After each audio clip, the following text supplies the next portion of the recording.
એ લોક દરબારમાં જે વ્યાજખોરો, નાના માણસો, મધ્યમ વર્ગના માણસો, નાના વેપારીઓ કે જે વ્યાજે પૈસા લેતા હોય છે અને પોતાનો ધંધો કરતા હોય છે, ઘણી વખત એવું થાય કે ભાઈ વ્યાજ ચૂકવી દીધા છતાં આ લોકો વધારે વ્યાજની માગણી કરતા હોય છે. ઘણા કિસ્સામાં બાઇકની આરસી બુક લઈ લેતા હોય છે, મકાનની ફાઇલ લઈ લેતા હોય છે, બીજું બધું ઘણું લખાઈ લેતા હોય છે. એટલે લોકો છેલ્લે બહુ પરેશાન હોય છે. પૈસા આપી દેવા છતાં ઉપરથી વધારે વ્યાજ આપ્યું હોય તેમ છતાં 4 ગણું વ્યાજ માગી અને લોકો હેરાન કરતા હોય છે.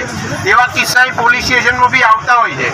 ઘણા કિસ્સામાં આવા વ્યાજખોરોથી મજબૂર થઈ અને લોકો પછી કૂવો હવાલો કરે, આપઘાતને એને વિચારો આવે કે ભાઈ શું કરવું, આ માથા ભારે માણસ છે, એની જોડેથી પૈસા લીધા છે, વ્યાજ ચૂકવી દીધું છે, તેમ છતાં. અને તમામે કોઈ પણને એવા કોઈ વ્યક્તિથી ગભરાવાની બિલકુલ જરૂર નથી કે અમે એની વિરુદ્ધ ફરિયાદ કરશું તો અમને નુકસાન કરશે, એક યા બીજી રીતે અમને હેરાન કરશે. પોલીસ તમારી સંપૂર્ણપણે મદદ કરશે. તમારે કોઈ પણ રીતે ગભરાટ રાખ્યા વગર આ તમારી પરેશાની લઈ અને એસએમસી કમ્યુનિટી હોલ ભાટેના ખાતે હાજરી આપવાની છે પોતાની અરજી લઈને. બરાબર? મોટા મોટા અધિકારીઓ, જે ઉચ્ચ લેવલના અધિકારીઓ હોય, તમારી અરજ સાંભળશે અને એની ઉપર વ્યવસ્થિત કાર્યવાહી કરી તમને આ બધામાંથી મુક્તિ અપાવશે.